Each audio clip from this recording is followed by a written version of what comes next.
Hello there, everyone, and welcome back to Classical Comeback, your favorite review series ever, with your favorite host, the AzuchiGuardian. Now, we're finally at short numbers 2 and 3 in this episode. And yes, I had to combine them due to their short lengths, along with one of them being too racist to cover on its own. The two shorts in question are known as T for 200 and The Simple Things. Doesn't sound very simple. Which stars Donald and Mickey, plus Pluto, respectively. Now, starting with T for 200, it was released on, what do you know, December the 24th, 1948, or I like to call 2198. And so forth, and it stars Donald Duck, and believe it or not, but he's actually solo this time, or at least he's the only main character in the short. So what's the short about?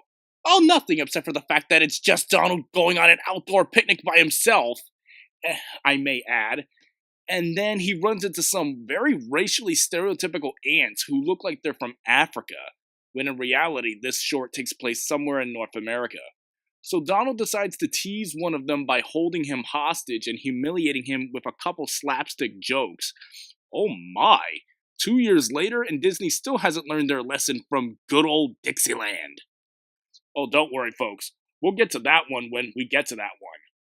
The ant then informs the rest of his colony, and they then raid Donald's picnic area, steal his food, strip him naked, and even throw him off a cliff twice. What the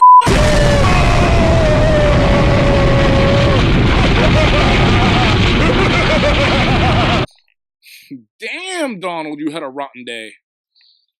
The ants then have a big feast while Donald cries himself a river of tears. Tough luck, Donald. You deserve everything they did to you.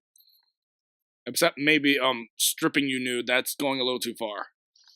So, what about Mickey and Pluto on the other hand? Well, I hate to say this, folks, but they get it worse in The Simple Things.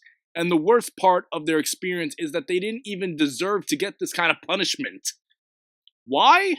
Being released on April 18th, 1953, 2203, yes, the short takes place in spring despite being in the summer, shorts edition.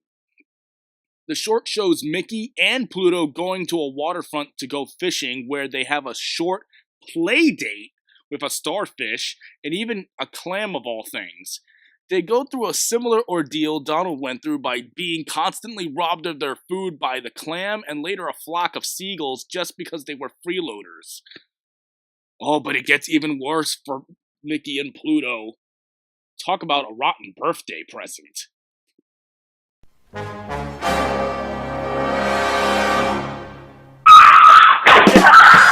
So what did I think of shorts T for 200 and The Simple Things? Well, I guess they were alright. I felt like they could have added a little more into their plots, but I guess they were decent enough, especially for their time.